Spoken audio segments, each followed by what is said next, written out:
I'm going to hand over to Richard for his presentation. Richard is, as I said, the finance director with Avation. He's presenting from Perth in Australia. It's about 5 o'clock his time in the evening. Welcome. And after Richard's presentation, we will go through the Q&A, and please keep the Q&A coming. Over to you. Thanks for that, Karen. And thanks everybody for their time. I know this is not the normal usual time for ShareSoc presentations, of which I've done obviously a few before. And thank you for our existing shareholders for attending the presentation today. As they mentioned, my name is Richard Wolanski. I'm the Finance Director of Avation. And the presentation follows on from the release of our full year 30 June financial results that were released 2 weeks ago on the 30th of September. And a copy of those full financial results and RNS can be downloaded from our website, or my email details are on the final slide. If anybody wants to reach out to me, I can send them through to you directly. Onto the next slide, we've got a disclaimer as well. So I won't spend much time with that and just proceed on to the next slide if we could. So again, thanks for your time today. Avation, for those who don't know it, is a commercial passenger aircraft leasing company. The business has been around for about 15 years, and for 14 years we've been profitable and high growth, as many of you who have known us for, I know there'll be investors in the room that have been investors for 5 or 6 years, and they would remember the company as being high growth, strong investor returns, also paying a dividend. So I was one of those few companies that was able to grow and also pay a reasonable yield. Now, COVID dismantled all of that, obviously, and created the most difficult year for aircraft leasing, the aviation sector, and obviously our business. And we've faced and resolved a number of serious existential threats, including the significant disruption to the airline industry throughout the year, the failure of our biggest customer at the very beginning of the pandemic, Virgin Australia, the necessary extension of the company's unsecured bonds from May 2021 through to October 2026. And now we can see that most of those threats have actually been resolved, and we see the industry, passenger traffic, emerging from the period of COVID-driven disruption. Our strategy was to conserve, which we enunciated to everybody early last year, was to conserve liquidity and cash flow, and to ensure the survival of the business, because we simply didn't know how long it was going to go on for. And we directed that to the maintenance of the business, our customers, and the leasing platform. And pretty much we preserved all of these as the impacts of the pandemic recede, which gives us great opportunity to bounce back. So historically, the aircraft leasing business thrived in part because the demand for popular aircraft always outstripped supply, and that drove us to be able to generate very high lease rates from the airlines, and also enabled us to, if there was ever a problem with an airline, to repossess and reposition aircraft, because our business is a lot like owning flats to let. We buy an asset, typically we put a mortgage on it, and then we just collect the rent. And most of the shareholders, and for those who don't know, typically we can generate 10% per year on the asset return. So that's, if you're buying a $100 million plane, you'll get more than, around about or more than $10 million a year rent. And the beauty of the little snapshot of our business model is that airlines were quite happy to sign 10 and 12-year leases. So if you're not a shareholder yet, then that should interest you, because those sorts of returns are phenomenal. We believe we've been through the black swan event that is going, the only one that this industry has seen effectively for the last 50 years. So we see, if you believe that the pandemic's going to end and we're going to return to normal travel, then this is a business that is yet to recover its share price, is still over around about 80% of the size that it was pre-COVID. Yet the share price is still off 60+%. So I think it's something for people to look out for, form a view of. People who haven't, especially the ShareSoc people that don't know me or aren't shareholders, there are plenty of people in ShareSoc who do know us, who have made very strong returns off the company, who have followed it for years. And so there'll be plenty of advice and information you can get about us, what we've done, and how we've travelled in a pre-pandemic world. And I think that should give you some sense of when you hear it from somebody else as to what we can achieve. So the aircraft shortage that really drove our business, that one fundamental business proposition broke down during COVID, which left lessors like ourselves vulnerable. And then we're now seeing a return to normal operating environment, and we're already seeing an increased demand for aircraft. The rest of the presentation is set out in three separate sections. The first is a snapshot of the company. The second, I'll touch on our financial results.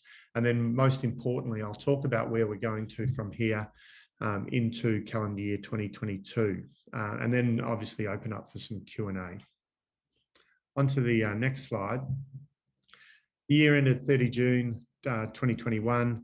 Well, it was certainly the most challenging in the company's history. The pandemic persisted throughout the entire year, disrupting our airline customers that generate all our revenue, because all our revenue is just rental of aircraft.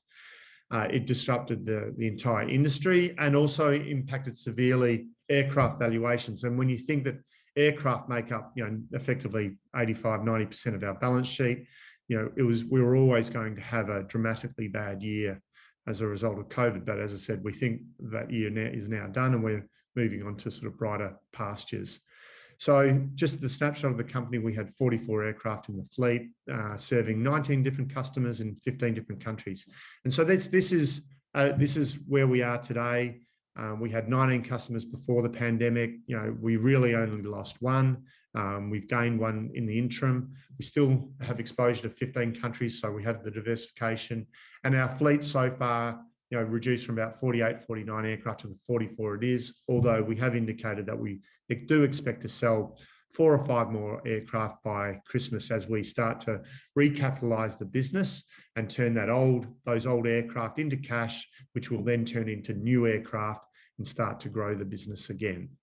So we own wide body, narrow body, and turboprop aircraft, with the turboprop and narrow body aircraft, which serve as regional and domestic routes, making up about 84% of the fleet by value. With the narrow bodies, the most popular aircraft in the world, making up over half our fleet. The fleet has very good metrics, and by metrics I talk about the age of the fleet, which is only 4.8 years old, and on average they have each of the planes in the fleet have 6.4 years to run on their leases. And we have total fleet assets of over 1.1 billion as at 30 June. And with those 44 aircraft, we have over $668 million in contracted revenue that we will effectively collect on average over the next 6.4 years that those leases will run for. And on top of that, another 50 million in finance lease receivables as well. So, over $700 million in revenue contracted that is attached to that $1.1 billion fleet. So that's how you see how aircraft effectively can pay themselves off. And that will take, when those leases end, in 6.4 years, our fleet will only be about half its life old. Aircraft live for about 25 years, so they'll have a lot more income producing potential post those first leases attached to those aircraft. So we've retained and managed to retain a full complement of commercial, legal, financial, and technical personnel, even though we're only about 20 or 21 people in the organisation. And we did that because we had a lot of work to do during the pandemic, but we also wanted to have a springboard to, when the recovery time came, to be able to rebuild the business and grow the fleet and return it to its former size. So we have managed to sustain all of that in what is a very, very difficult year, when employees could have easily chosen to go and do perhaps an easier business in the short term. So we do have a lot of commitment there. On to the next slide. This is our fleet as at 30 June. That's the 44 aircraft that I mentioned. The focus on the regional and narrow body aircraft. It's those regional and narrow body aircraft that are certainly being put to work first as the world emerges from the pandemic. As I said, 84% of our fleet is focused on those sectors. And what we know about regional and domestic traffic, if you look at IATA and their website, is that passenger traffic has now returned to about 85% of pre-COVID levels. So that's referring back to 2019 pre-COVID.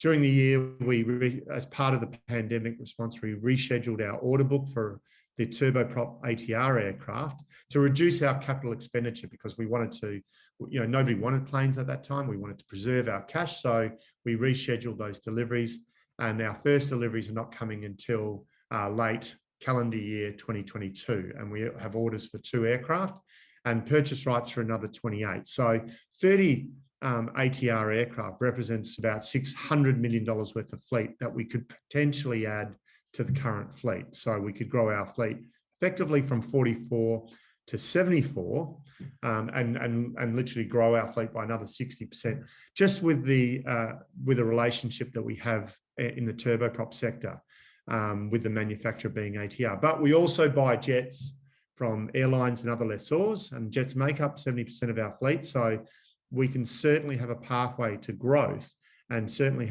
be able to return the fleet and revenues back to where they were pre-COVID, simply because we've been there before, and all of the systems that are in place to enable us to do that again.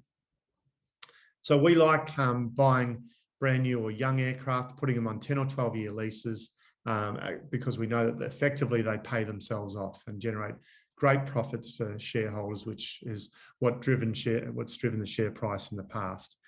Since the 30th of June, we've actually announced the sale of 1 Airbus A220, of which we have 6, if you look at that slide, and also 3 of the ex-Virgin ATR 72 old ex-Virgin aircraft. What that will result in is leave us with about 40 aircraft, 3 of which will still be the old ex-Virgin ATRs, but it means that, of our 40 aircraft fleet, 37 of them will be income producing. And of those 3 remaining ex-Virgin planes, we expect probably to either sell or lease at least 2 of those by Christmas time. So we'll virtually have full operating efficiency, which means that all the aircraft in the fleet, or virtually all of the aircraft in the fleet, will be generating rent. And that's the sort of levels of efficiency that we had pre-COVID. On to the next slide, which is just a quick snapshot of our customers. We have 19 customers in 15 countries. Those customers include 7 flag carriers. And while flag carriers are not excluded from the impacts of the pandemic and associated travel restrictions, those are the airlines that seem to be bouncing back more quickly. That's because they have a lot of domestic and regional routes, and they've also been the most likely airlines to receive government support due to the national importance of that carrier. And so by serving those regional and domestic routes, they've been able to start returning back to business and start returning their fleets into service and releasing their people from furlough and re-employing them. And they're literally rebuilding their fleets plane by plane as they bring each plane back into service. And the way to complete that recovery will be the opening up of international travel, because clearly the reason why domestic and regional travel is only at 85% is that there are a lot of flights created after people fly in on international flights. And so once international travel does open up, you'll see regional and domestic travel return back to those pre-COVID levels. And obviously, we want a healthy industry, which includes international travel, because that, most of our airline customers do fly international routes, and they'll never be back to where they are until international travel opens up again. It's also important to note that our geographical spread of customers, which is represented on that slide, because we've been fortunate that our customers have been impacted by COVID at different times as the virus spread around the world. So some customers stayed quite strong, some got it later, some came out of it earlier. And so that diversification has really helped us. Initially in Asia, there wasn't much impact. There is a little bit more now. And we're also lucky in Europe in that our biggest customer, Air Baltic, received a lot of government support, sort of kept on flying right throughout the pandemic, or through most of the pandemic, in fact. And so, a lot of our airline customers are actually doing and have come out of COVID quite well and are gearing up and now starting to fly at very high levels compared to pre-COVID. So I will jump now onto to the next slide. We'll just jump 2 slides ahead to the financial summary onto slide 8. And so the full details of our financial results, as I said, are on our website, or if you contact me, I can send you those directly via an email. So if we look at slide 8, during the financial period, Avation generated total income of 120 million, which was down 12% year on year, with lease revenues of 117 million, which was down 13% year on year. And that was primarily driven by the failure of which was our largest customer, Virgin, really at the start of the financial year 2021. I think they went bust in April 2020. So we literally had 13 planes on the ground that weren't generating any rent for most of the year. And that's what that 13% decline in revenue represents. Our operating loss was 60, going on to the third box there, the operating loss is 62.7 million, largest loss we've ever made. We used to make $25, $30 million a year profit. So it gives you a sense of how much we swung in that year. And that result was entirely impacted negatively and dominated by the prolonged impact of the virus and the pandemic, which resulted in us taking $87.4 million in impairments to the value of the fleet. And also on top of that, another $25 million in credit losses for rent that wasn't going to be paid for us. Now, we can't do anything about those credit losses, but certainly the impairment to the fleet of $87 million in a post-pandemic world, aircraft values are expected to increase. And if they do increase and the value of the fleet goes up, we'll be able to reverse some of that $87 million in the coming year. I don't know what it is because we rely on independent third-party valuers. You'll have to take a view yourselves as to that. But any gains that we make in that will just be reversal of these big losses that we made this year.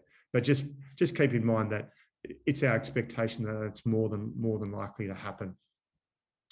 And so, that return in travel or increased values of aircraft and also help our airline customers do a little bit better. Now, this resulted in a total loss of about $84.9 million for the year. Now, fleet assets declined by 13% to 1.1 billion, and that was due to that impairment I just mentioned of 87 million, normal depreciation, which we still had to charge even during COVID, and we also sold 4 aircraft, so that reduced the size of the fleet. And we certainly, as I mentioned already in this presentation, we paused capital expenditure, so no more planes into the fleet when COVID happened, which means that we would grow. We might sell 2 or 3 planes a year, but we'd add 5, 6 or 7. So without that 5, 6 or 7, obviously there was no fleet growth. Our cost of debt increased from 4.5 to 5.4%, which takes us back, to where we were a few years ago. And that resulted from the added interest coupon component as we had to extend the senior unsecured notes and we had to pay a price for that. And we also had an increased margin as a result of COVID on the company's warehouse facility, which impacted our costs of senior debt, especially in the second half of the year. And that resulted in a loss per share of US 131 cents per share for the year. On to the next slide. I'll just spend a quick couple of minutes on some ratios and some comparatives, mainly on the debt position. During the period, we did extend our unsecured notes, which represents about 1/3 of our total debt, from when they were due to mature in May 2021, which we obviously couldn't refinance them back in May because the market was completely closed for high yield debt. So we extended them out to October 2026. And that gives us plenty of a long pathway and sufficient financial flexibility to support the continued development of the business and to eventually repay or refinance those bonds, because we've got another 5 years to do that. The extension of that maturity date on those bonds did affect the accounting in relation to the company because with the change to the maturity date and other revisions, the notes were accounted for as a substantial modification of the terms of the debt instrument in accordance with IFRS 9. And I'm only mentioning that because it did have an impact on our P&L. And under IFRS 9, the modification to the terms of the debt instrument was substantial, such that the existing liability was extinguished and a new liability was recognised at fair value. The fair value of the notes at the time of the extension, based on the open market price of 82 cents in the dollar, was $281 million, down from $342 million. And we total fees connected to that extension amounted to $11 million, which included $3.5 million for the share warrants that we issued to note holders. And the difference between the extinguished liability and that new liability, less the fees and costs, was recognised as a gain of $50 million in the statement of profit or loss. And that's the only reason I mentioned that's an accounting treatment that was inflicted upon us by our auditors. It was something that I was previously unaware of. So I'm just pointing it out to investors so that everyone is clear on that. Our net indebtedness did decline by $114 million over the year.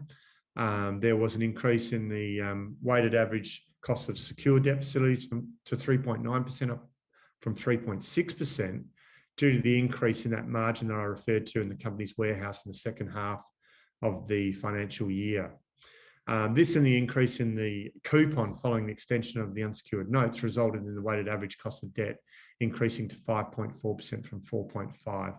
And that's similar to where we were, the cost of debt for the company back in sort of 2017, 2018. So we have been there before. We do expect to be able to lower the cost of debt moving forward as well. That's certainly one of our big objectives as we move that company forward and return it to growth as well. So at the end of the year, almost 91% of total debt was at fixed or hedge interest rates, and our debt to assets ratio was just a shade under 74%, and it was very similar to that in 2020. The ratios, our net asset value per share fell to £1.64 or £1.64 per share, which was down from £2.86, mainly due to those impairments. And as I said, that could increase again as we move forward and aircraft valuations increase too. Our administrative expense on a cash basis, excluding warrants, we actually managed to save $1 million cash, or a 9% decrease year upon year. And that was a commitment we made to investors over a year ago. Our operating cash flows were impacted by the increase in trade debtors, which is directly associated with COVID-19 support Avation offered to its airline customers. Now, EBIT and the EBITDA as a function of interest expense dropped by a small margin. And the one thing that I will point out, which, obviously this presentation is quite similar to the one that we did a couple of weeks ago, but one of the things that I will add that we didn't mention then is that and this is a good one for investors certainly that have known us, but if you go to our website and download our financial year 2018 results, you'll note that the balance sheet and the fleet and the makeup of the company was very similar today to what it was back in 2018. So that means that the pandemic's actually knocked us back down the ladder 3 years or 3 rungs of the ladder down to about where we were in 2018. And I'll just read out some examples for you. We've got 44 aircraft now, but we'll be selling at least 4 or 5 of those by Christmas. And in 2018, our fleet was 38 aircraft, so very similar. We've had 1.1 billion in fleet today. We had just over $1 billion back in 2018. We already had the wide bodies, the 2 wide bodies in our fleet back then, and we'd already issued our bond. The fleet makeup is actually better now. We have more customers. We had 5 very old Fokker 100 aircraft in the fleet back then. Now we've got 5 very brand new Airbus A220s. So the fleet makeup is definitely better. We've actually got more cash today at 125 million in cash at the end of the year versus 91 back at the end of 2018. Our cost of debt back then was 5%. It's 5.4% now. Revenues are similar as well. Our equity position was a little bit better back then, but that was obviously massively impacted by the impairments to the value of the fleet. Now, the reason I give you that analogy is that back then in 2018, when we released our financial results, our share price was around £2.49. And obviously today it's close to £1. And investors should also note that following the release of those results 3 years ago, we added almost $300 million in brand new aircraft to the fleet in the 20 months before COVID struck. So that's sort of where we've gotten back to. We've been knocked back COVID 3 years, but we have trodden this pathway of high growth and can return the fleet back to its prior fleet levels and revenue levels in a relatively short period of time. We're certainly not aiming to do it in the next 18 months, but we certainly want to start growing again next year. That'll grow revenues. We want to get back to generating profits, and that'll drive the share price moving forward. As as you know, the analogy that I like to give investors today is that we feel like we've been playing defense for the past 18 months while COVID's been around, really just trying to keep our head above water, keep our customers' heads above water. That is all dissipating. We're all coming out of that. And what we really want to do is start playing offense again. And investors who are listening to this and people who know this, who know Avation, will remember the company as a company that did grow quite rapidly year upon year, grow its NAV per share, grow its revenue. And we did that for literally 14 out of the last 15 years. And so we want to return to that company again. And that's what will return our share price and drive value for investors moving forward. So that's something that occurred to me the other day. We haven't really enunciated that previously, but I thought it would be a useful analogy, especially for the people in ShareSoc, who many of whom have known us for years. On to the next slide, which just is a heading page, which I'll just give you a summary of what we did for COVID and then the pathway forward, and then finish off with some Q&A for you. So this is a slide that we've released a couple of times in the last 18 months. It shows our focus on how we were going to support our liquidity and cash flow. And we did that because we gave our airline customers support. We allowed them to defer rent. We helped them through that period, and we didn't allow them to decrease their rent or take a holiday, but we allowed them to just defer it. And we started collecting that money back again now that they come out of COVID. But because of that resulting lower cash flow, we had to save that money from somewhere else. So we went to all our banks and we renegotiated amortization of our senior loans. We also reduced our cash expenses by $1 million, as I've already suggested. And we also stopped any growth over the past 18 months, and we stopped paying a dividend.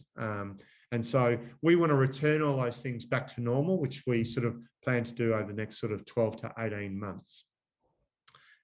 So we feel that we've been very successful in that strategy, because we're here today. And even if you look at our cash balance year upon year, it actually grew a little bit from this time last year. So only by about 7%. But look, you know, given the disruption that was caused, and given that we didn't know how long it was going to go on for, we hit it hard, we hit it early, and we've come out the other side of that now.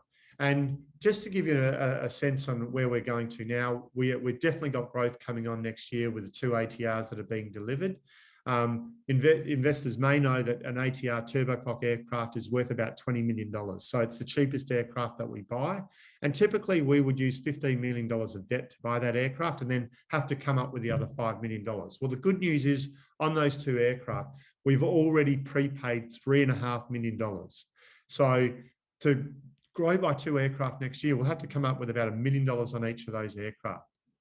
And so that'll be good growth without much capital expenditure, which is great. And so we're on that pathway already to growing the company again. On to the next slide, just a very quick snapshot of what we achieved and what we did. We made rent deferral. We had to make rent deferral agreements with 14 out of our 19 customers, or they may not have survived. It's really as simple as that.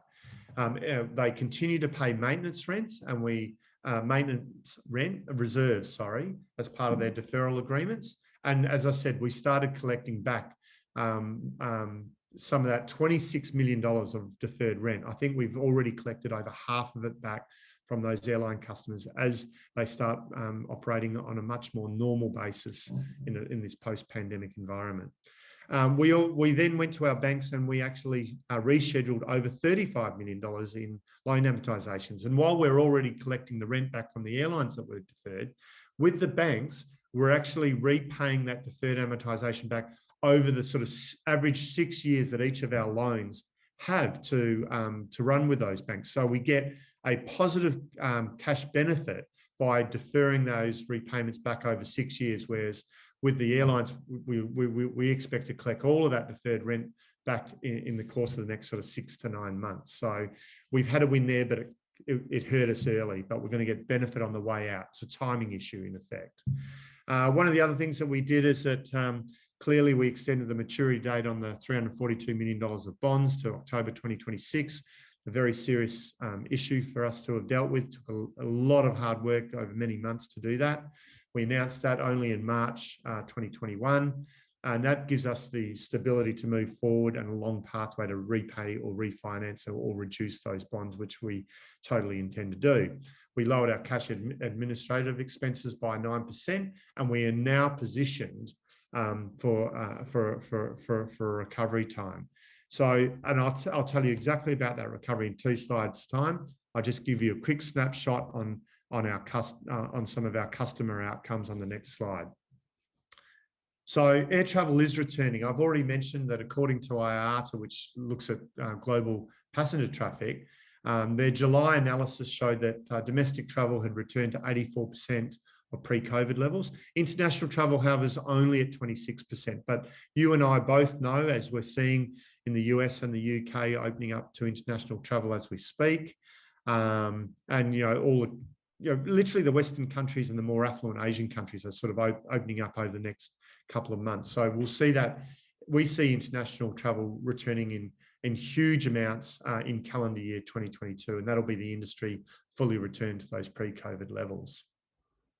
And what we're seeing is all of those Western countries and affluent Asian countries adopt a double vaccination requirement, then testing typically on the way in, we see that being adopted as the global standard, and so it's just something people are going to have to get used to. We're seeing people adopt that quite easily in the US and certainly in the EU in the last sort of recent weeks. So we are seeing a return, with the US opening up a couple of weeks ago to EU and UK travellers who are double vaccinated, that some of the busiest international air routes will be opened up over the coming months.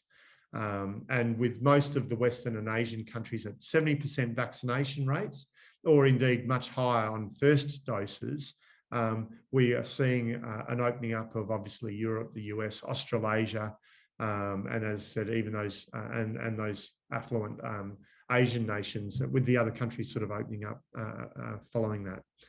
13 of our 19 customers are being charged normal rents at this time, and we had 3 customers that were of particular serious threats to our business, and I've touched on a couple of those for the remainder of that slide. They were obviously Virgin Australia, Philippine Airlines, and a small airline which we only had 2 aircraft with, Brathens. And Brathens completed its administration process. It survived and will continue as a customer of ours. In relation to Virgin, which was our biggest customer when it went bust, there was 13 aircraft there. We've already repositioned 7 of those aircraft over the past year, during the worst of the pandemic, I might add. And we just announced that we sold another 3 aircraft. And so that'll only leave us 3 to reposition, and we expect to do a couple of those by Christmas. So we effectively think that we've reduced the debt against those Virgin aircraft, which was around about 30 million when Virgin went bust. It's now about $6 million on those remaining 6 aircraft. And so, with the sale of those aircraft, we are going to improve our efficiency. We're going to put cash in the tin, which we'll use to grow or reduce our debts. And we expect to receive a payout from the Virgin administrator early in the first quarter of calendar year 2022. That's going to be a minimum of Australian $9.5 million, although we are suing the administrator because we believe that potentially 45 million of our original $101 million claim should be, well, we received legal advice that should be reimbursed by the administrator at 100 cents in the dollar. And so that would mean that we would get back from the administrator not $9.5 million, but we'd get back $45 million at 100 cents in the dollar. And then the remainder of our $101 million claim, which is 55 million, we'll get cents in the dollar on that. So it increased. So our potential recovery from the administrator of Virgin is somewhere between $9.5 million Australian dollars and 50 million Australian dollars. Now, we're not ascribing any value to winning that court case. Obviously, we've received legal advice, but we'll consider it effectively a windfall if we get that money. So we're banking on the $9.5 million, and we'll just have to wait and see into the new year when that court case is resolved as to if and when we get any upside from that, as I just described. So in relation, and either way, we think the Virgin problem has effectively been solved. We survived our biggest customer going bust. We've dealt with all of those planes. And so, we can now focus on, getting new customers, new planes, instead of dealing with the old stuff. So the other big issue that we had, which is only recent, which is resolving itself as we speak, is Philippine Airlines, which filed for a voluntary petition for relief under Chapter 11 of the United States Bankruptcy Code in order to complete a pre-arranged restructuring process. And it only did that effectively last month. We've already agreed terms with Philippine Airlines to retain the use of our Boeing 777 aircraft. And that restructuring is being approved by the court as we speak. A number of things have been approved by the court, including some of our arrangements with Philippine Airlines. The court process is still ongoing, but is expected to be completed in the coming weeks, and that will finalise the restructuring for Philippine Airlines, where they keep our plane. They will pay us millions of dollars in back rent. Obviously, there have been significant losses from that, but we will get millions of dollars in back rent, and they are now paying us on a monthly basis for the use of that aircraft effectively as we speak, because the court approved that in the last couple of days. So we'll start to receive monthly collections from Philippine Airlines when we've effectively received nothing for the past 18 months. So that's a big return to ordinary course of business for the biggest and most expensive plane in our fleet. So we did really need to deal with that to give investors, to take away that question mark about that aircraft and about our fleet for investors in Avation. And so we'll get some money from them, which is great again. Now on to the next slide before the final slide. And this I'll quickly talk about our liquidity position, because this is really exciting because it's all happening in the next 3 months. So our cash position was slightly improved, as you can see from that table, on a year-by-year basis. We pushed out our bonds for 5 years. And in March, we also did a small share issue of $10 million. But the exciting thing's happening in the next 3 months, and that's with the sale of that A220 and then the 3 ATRs, and probably another 1 or 2 ATRs on top of that. And what happens when we sell those aircraft and settle those aircraft, which we expect to happen by Christmas, is that we expect to turn those aircraft into about $50 million worth of cash that's going to go in our tin. So you saw that year upon year, we only increased our cash position by $7 million year on year to financial year 2021. By Christmas, we grow our cash position by 50 million. So it's significant. And that's the cash that we will use to return this company to growth, to grow the fleet again in 2022, and also to manage and improve our capital structure by paying down some of our most expensive debt. And that's how we return Avation back to the successful company that it once was. So on to the concluding slide before Q&A. This will just be 2 minutes, Karen. So apologies for perhaps going a little bit over time. So we think we've navigated our way through the most challenging period of aircraft leasing, and we think we're obviously through the worst of the pandemic. We see vaccination increasing and travel increasing alongside of it. We see that trend has already been evidenced in regional and domestic travel, and will happen again. It will happen with international travel in the calendar year 2022. The fundamentals of our business and our team and our fleet and our customers remain intact. With Philippine Airlines and Virgin resolving themselves, we not only return the fleet to operational efficiency, but get cash in the tin, which is further enhanced by those aircraft sales. So we think that airlines are going to need a lot of aircraft because they retired a lot during COVID. And so that'll create a great opportunity for lessors moving forward. In fact, better opportunity than we had pre-COVID. We know of lots of airlines that are friends of ours who we helped during the pandemic. We know lots of other leasing companies that want to sell aircraft and lots of airlines that want to sell aircraft. So we think the opportunity to grow is there. All the employees of this company put their hands in their pocket in March when we did that capital raising. So we continue to believe in and support this company, and we're fully invested alongside all the investors as well. So we desperately want to get our share price, back to those historic levels, and that's how we're going to do it, by returning the company back to growth. So that's all I have to say, and quite happy to open up for questions now. Great, Apologies for running out thanks. of time. Yeah, no worries, no worries. Thanks so much, Richard. A detailed presentation, and you know, it's been quite a time, and you've had to cope with a lot and deal with a lot, and quite interesting to see how you've done that.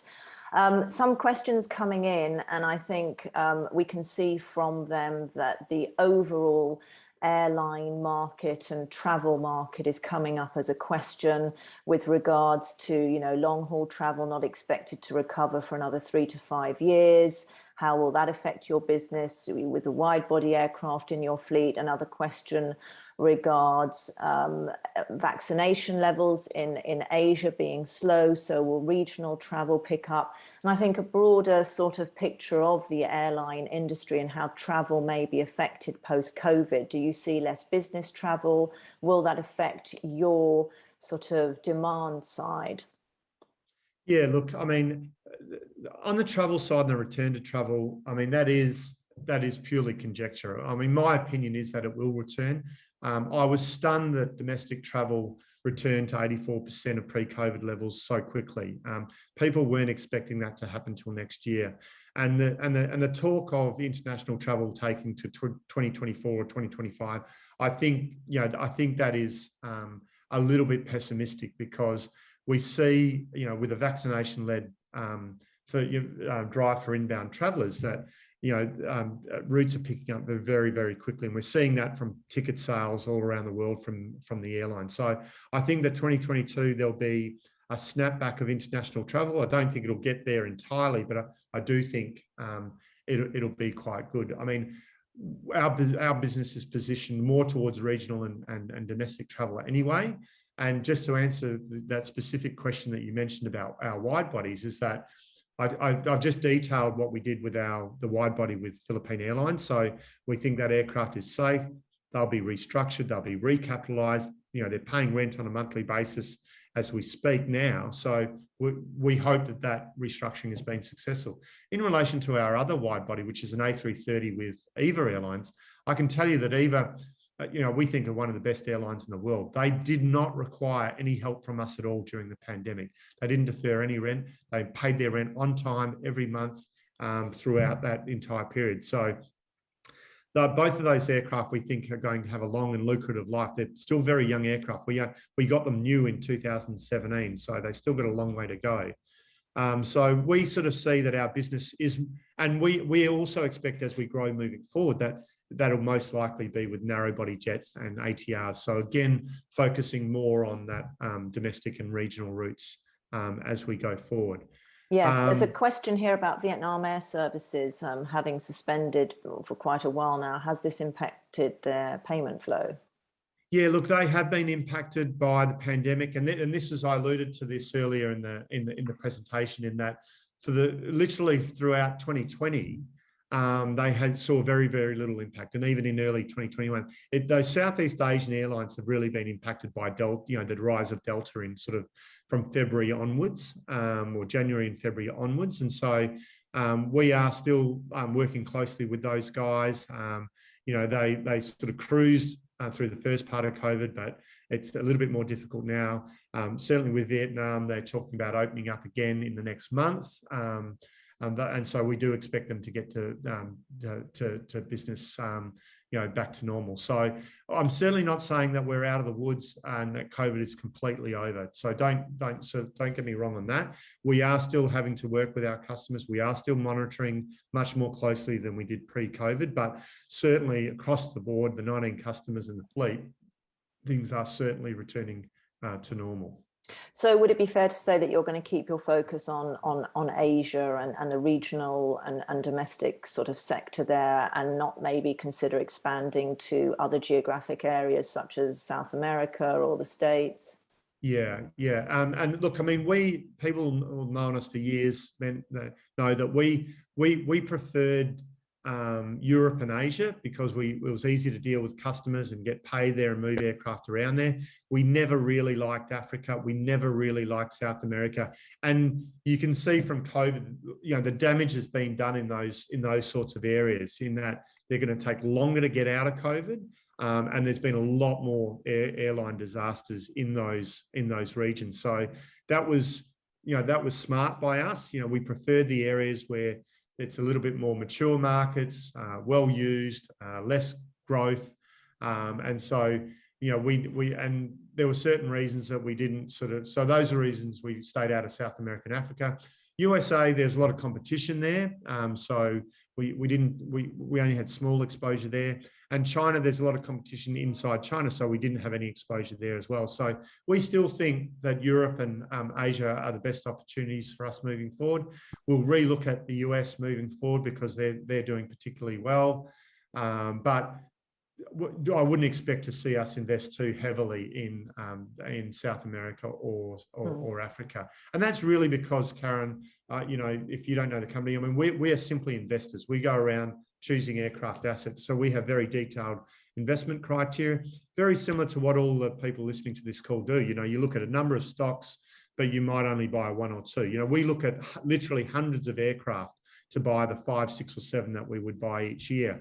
And so that investment criteria includes economic return, the creditworthiness of the airline, the age of the aircraft, the type of aircraft, its seat configuration, the integrity and credibility of the jurisdiction in which it flies, and their aircraft regulations and safety protocols. So all of those things are very important to us. Perhaps the one thing that's changed the most as a result of COVID is that we now consider airline creditworthiness to be much higher up the list than it was previously, because previously we could always go repossess an aircraft and put it somewhere else. Whereas now, typically the airlines that survived are going to survive, but some of them are weaker, some of them are stronger. And so you do need to look at airline creditworthiness a lot closer. So you'll see us, again, choosing young aircraft or new aircraft, probably in Asia and Europe, and with a strong focus on airline creditworthiness again. And there's a question here regards the aircraft leasing scheme that you receive a tax incentive from in Singapore. I understand, you're headquartered in Singapore and your tax purposes are in Singapore.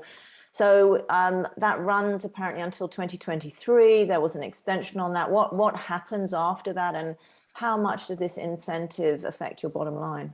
Well, not this year, because you need to make a profit to pay tax, but look, we've previously been extended into that regime. We don't have any clarity or vision on whether it's going to be extended again. The Singaporean government typically does extend schemes like this, and certainly with the damage that's been done to aircraft leasing, the suggestion is that they will continue.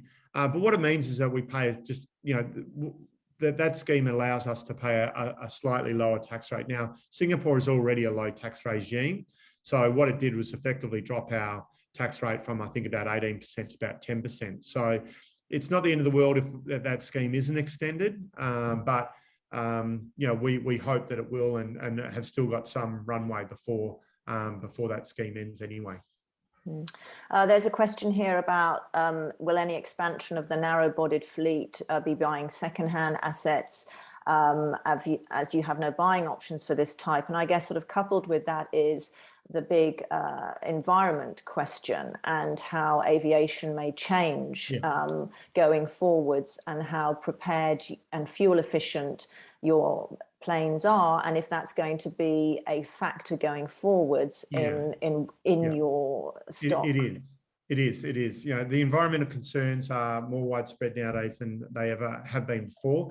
We're naturally predisposed to, because we're predisposed to young or brand new aircraft, these are the most fuel efficient. The new technology stuff is the most fuel efficient out there.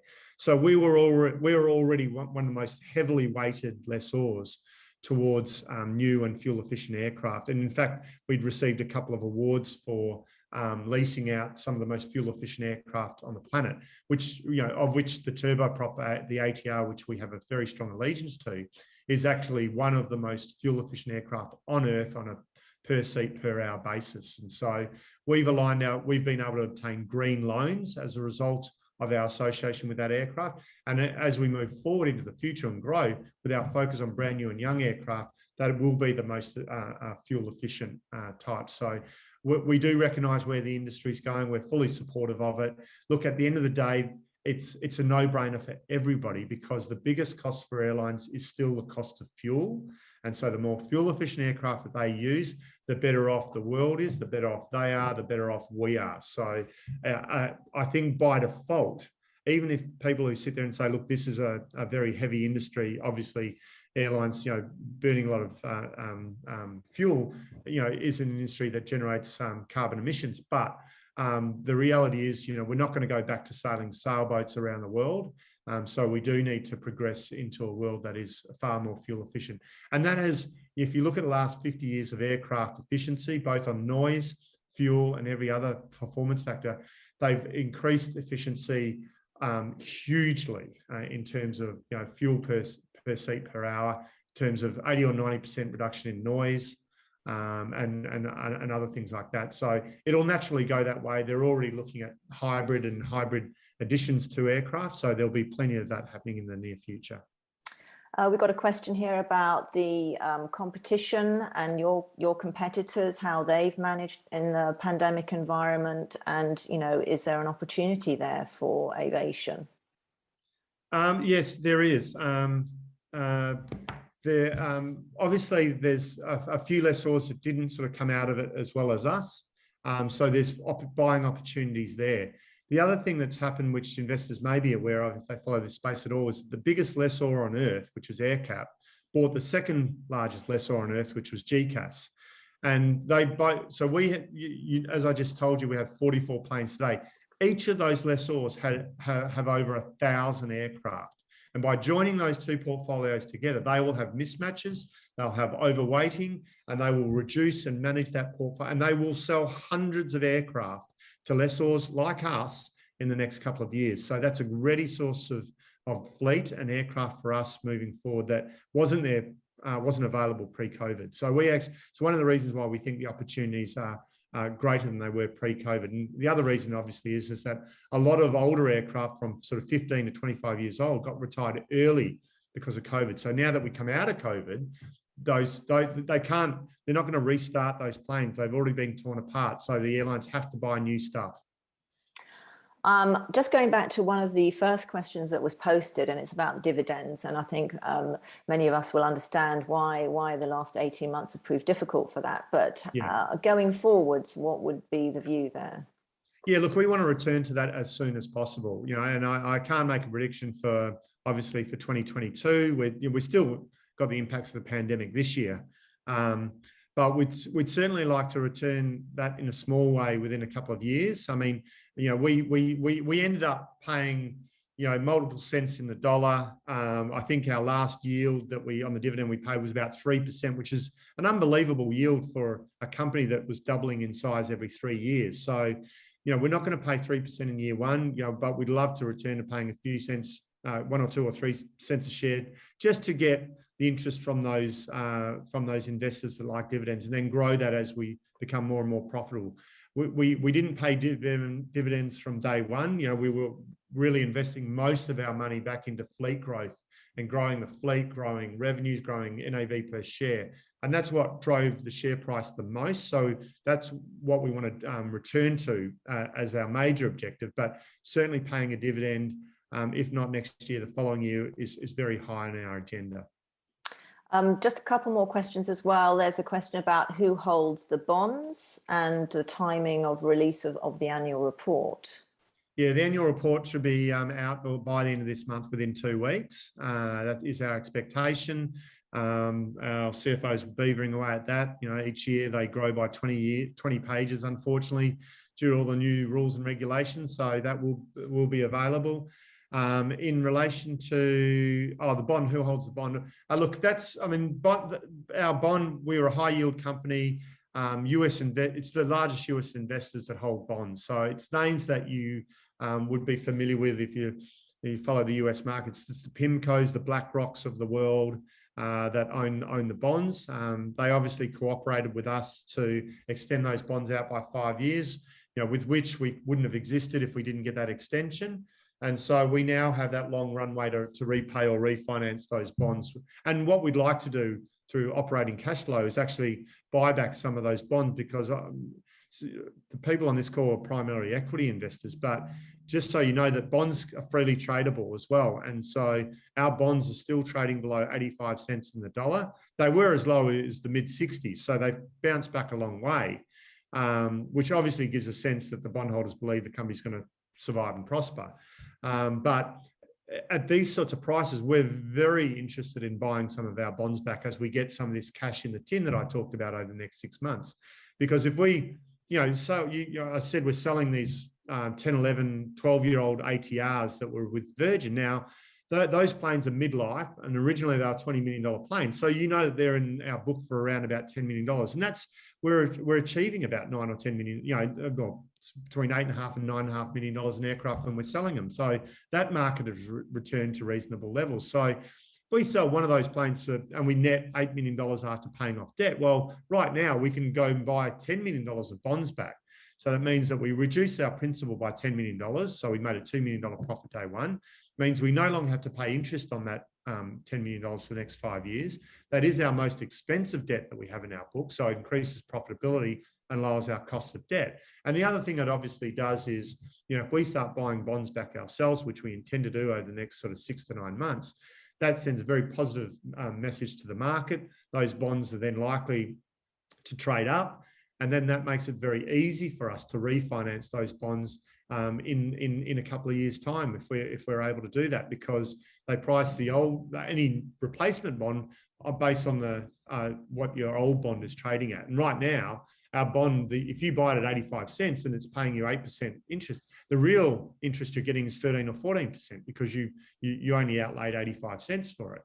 But you're getting interest on the 100 cents in the dollar. So from that perspective, if we get that bond trading up, we can replace it with cheaper debt because we are going to be in a lower interest rate environment than we were pre-COVID. I mean, interest rates are going up, but that'll take obviously a long period of time. So we can lower our cost of debt in the next couple of years by reducing that bond initially and then either repaying or refinancing it once the world gets a little bit more confidence in our industry, which it will do on a month-by-month basis over the next year. Great. And we've had a question submitted by email, just a query about the board. Do you see any forth-changing changes coming up in the board? Members have been quite directors long serving there. Yeah, we've perhaps got diversification there a little bit. What are the views there? Yeah, we've got 4 members of the board, two are executive, 2 are non-executive. They've all been in place for, I think, at least sort of 4 years, was the 4 or 5 years, probably the newest member of the board. We've sort of been focusing on settling our business and returning back to normal. So we will start to look at the governance sorts of things, in the next year or two. There's definitely no intention to change the board at this point in time, but certainly as we look to grow again, there could be sort of additions to it, but certainly no predictions. I'm not the person who makes that decision, but governance is obviously is higher on the agenda every year, as it should be, and so we know that we need to look at these things and on a periodic basis, and we'll make the changes as and when we see fit. Great. Well, listen, thank you very much, Richard. We've run out of time. Really appreciate the presentation and the answering all of the questions, and wishing you all the luck with repositioning the business and growing again. Yeah, look, I just hope I was able to impart to the investors, especially the guys who've known us for many, many years, is that we do think this is the time for change. It's time to stop playing defense, start playing offense. We've settled all the threats. We've dealt with them all. We've positioned the company now where it was about 3 years ago. You know how fast we can grow when we do get going, guys. So, we do think that you've seen recovery bounces in airline stocks. You've seen it in airports. There are not many lessors in the UK, and that's one of the reasons why we don't think you've seen it yet in our stock price. So we do think there's a great opportunity for people out there. They do need to look at us. Feel free to go to our website and compare us to 2018, and you'll see and then you look at the last time our share price was £1, which is probably 9 or 10 years ago, when the company was about a quarter of the size it was today. So there is a mismatch there. We do need to settle and come out a bit more, but we really do think there's a good opportunity. And one thing the ShareSoc people do know is that we do get out there, we walk the talk, It's always me that you talk to and can ask questions to, but the board and management have been in place for a long time, and we stuck by the company during the hard times because we do see tremendous potential, in these out years post-COVID. So thanks very much for your time. I hope you have a great day. Yeah. No, we really, really appreciate that. And as you know, a lot of long-term shareholders on the call today. So I think they'll appreciate the time and your explanation. So thank you very much. And we look forward to having you back so that we can continue understanding how the story unfolds. I will be in the UK on an international flight as early as February next year, and probably a couple of times after that. So awesome. I do hope to be able to present in person next year. There's nothing I would like more than to do that and hang around for a beer and look people in the eye again and shake their hand and start to generate the relationships that, we've been associated with ShareSoc for I think 7 or 8 years, and we have a lot of shareholders there that probably got in when the share price was around about where it was 7 or 8 years ago, which is today. So we hope to take those people on that positive journey again. Great. Look forward to it. Thanks a lot, Richard. Thanks, guys.